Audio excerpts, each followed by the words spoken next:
Whoa, hold on. Where am I? Different setup today, but we'll get into that later next week. But welcome back to another Jurassic World Rebirth video. In today's video, we're going to be breaking down not just one TV spot, not just the featurette, but also some more details from the premiere at London for Jurassic World Rebirth. We've got a lot to break down because I've been traveling, as you can probably see, and of course some OG fans of this channel will recognize this background. Jurassic World Rebirth is literally half a month away now. Loads of people are already going and getting some early access screenings to the movie. There have been some reviews or reactions posted online already, so there's a lot to be excited about for Jurassic World Rebirth. But still, there is still more to talk about. In today's video, I want to talk about a blocked TV spot. For some reason was only blocked on my channel, but other content creators seem to still have theirs uploaded. We're going to be talking about the Kodak featurette that we also posted on the channel as well, and of course, the very important details from the premiere of Jurassic World Rebirth.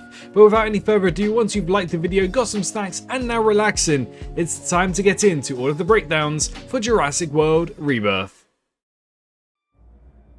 So the blocked trailer that we want to talk about in today's video features some new scenes of the Spinosaurus and the Tyrannosaurus Rex, but throughout the whole entire sequence of this TV spot, we had the original Jurassic Park theme, and honestly, I think that fits very, very well to the whole feel and vibe of Jurassic World Rebirth and what we got to see in this TV spot. The first new scenes was a slightly new extended shot of the Mutodon jumping down from the petrol station and roaring at the main cast. Whilst it doesn't reveal too much, we do get a new angle and a new look of this creature. The shot then continues into the petrol station where we get a new look at Teresa Delgado, who is played by Luna Blaze, but we also get to see the Mutodon stalking Isabella.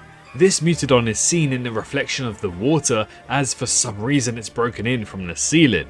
But in the bag that is owned by Isabella, we do see Dolores, which is the Aquilops of the movie, and somehow remains very quiet. Not too sure if that's a good situation, but it is quiet nonetheless. But then the Mutodon breaks down from the ceiling to a very lackluster reaction from Isabella. Now I know it's only a child actress and of course it's a CGI dinosaur, but I feel as though maybe her reaction could have been a little bit better to a massive carnivorous dinosaur that you're supposed to be scared of crashing from the ceiling. It just feels like she doesn't really react appropriately. But then she's seen crawling into a very tight space, and we can kind of see where this is going. It's no secret that this whole petrol station scene is supposed to mimic a more modernized version of the Jurassic Park kitchen scene from the original movie. And of course, we know that Lex did hide in that container or cupboard, whatever you want to call it, and of course this scene with Isabella is very, very similar. A slightly extended shot of the 4 Spinosauruses, yes, 4 Spinosauruses, reveals the top of the head of one of the Spinosaurs, but then we also get Henry Loomis being scared by seeing a Spinosaurus. What paleontologist wouldn't be? Honestly, I feel as though maybe Dr. Henry Loomis might end up being my favourite character of this movie. Now throughout this trailer we also do get the tagline, "Dinosaurs rule the Earth."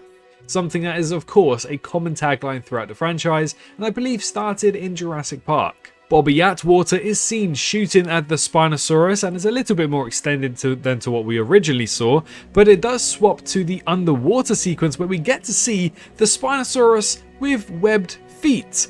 Now of course this Spinosaurus is supposed to be as accurate to its real life counterpart as possible, and I think the webbed feet is kind of in a debate at this moment, but either way people have been enjoying the webbed feet. It allows this creature to blissfully swim through the water. But during this sequence something really cool happens, and it's only something little but I really adored it. The way that Duncan tries to warn Bobby by calling out for his name and saying watch out, it just makes the scene feel so much more thrilling before Bobby Atwater gets eaten by the Spinosaurus.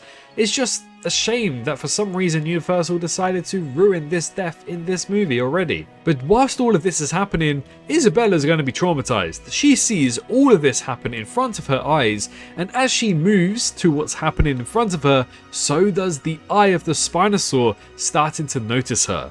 But that wraps up the TV spot I wanted to talk about in today's video, so now let's move on to the Kodak featurette. Now we got a lot of behind the scenes stuff, but we also got to see some new looks of actual scenes themselves, and may I just say, they are absolutely awesome. The first one here is in New York with Martin and Zora as they talk by the Hudson River, but in the background we can see the One World Trade Center is there. We last saw this building with a couple of Quetzalcoatluses up there nesting at the very top, so I believe that this is some kind of indication that they somehow handled this nest and was able to shoo these big large birds away. And should Martin or Zora be from New York, they both got to see the Biosyn variant of the Quetzalcoatlus, and now they'll eventually see the InGen variant of the Quetzalcoatlus. There's a new scene of Duncan running on the beach, onlooking a Spinosaurus plowing into a rescue raft, I think.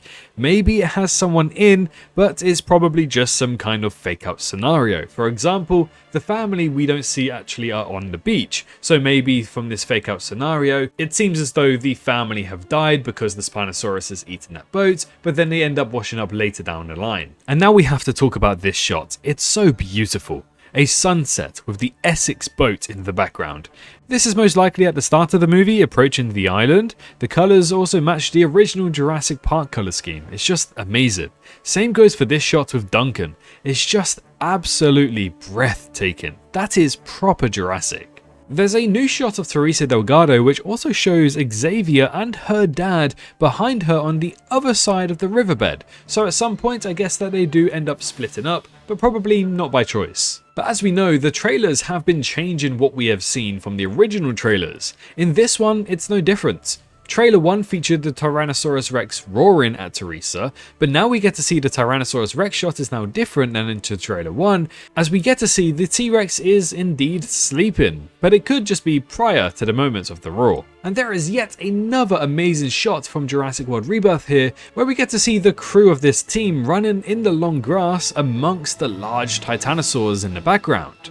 And talking of large creatures, we get an extended look of the Mosasaurus breach in the water here, and we actually get to see the full breach and also the big splash. And then after this, there is one last scene I want to talk about. In this shot right here, it shows the BTS shot of the Essex boat, but the island on the background has some cranes working on it. Now, of course, this could literally be anything, but it does look like the camera is adding the cranes in the frame as well. But perhaps it was just another set being built in the distance. And for those who didn't get to see the Jurassic World Rebirth world premiere, we actually got some brand new shots and scenes within that one premiere, so today we're going to be breaking them down as much as possible. The premiere first started off showcasing new shots of Leclerc, played by Bashir Sylvain.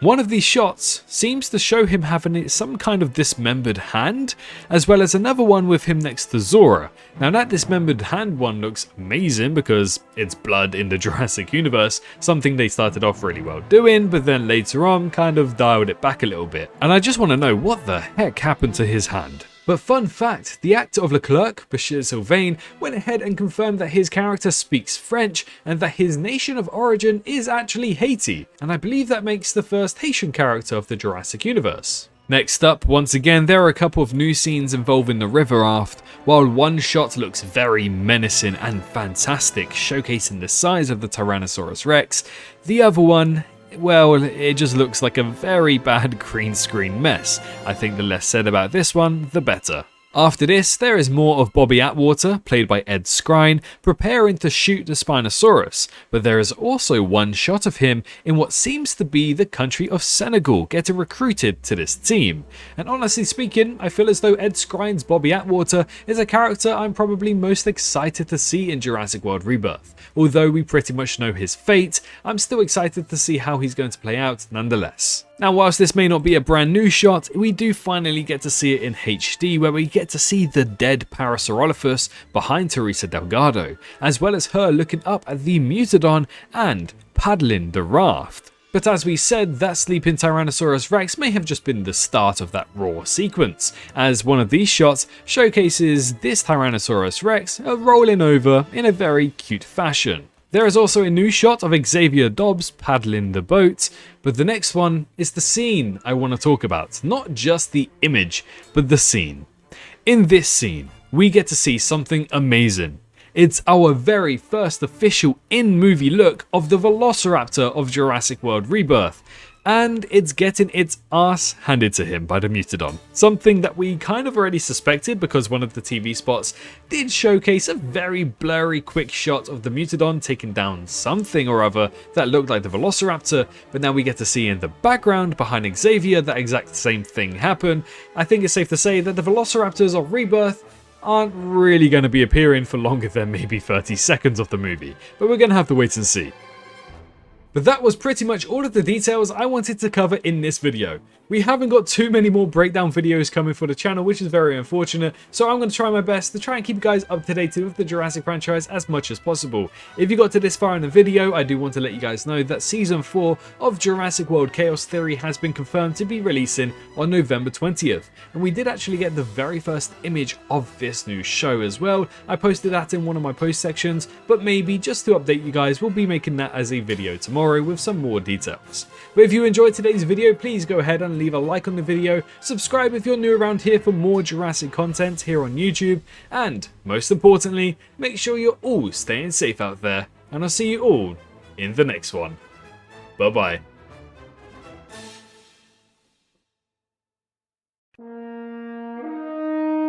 Hey, did you enjoy the video? Well, why not leave a like and subscribe for more Jurassic content? I appreciate every single one of you for reaching this point into the video and supporting me this far. If you wish to support me even further, then feel free to head on down to the description where you can find links to donate, my Patreon, and you can also press that join button to become a member here on YouTube and gain access to some awesome emojis. A massive thank you to all of the YouTube members for this month, as well as the amazing fans over on Patreon too. Your extra bit of support really goes a long way. But for now, I wish you a great rest of your day.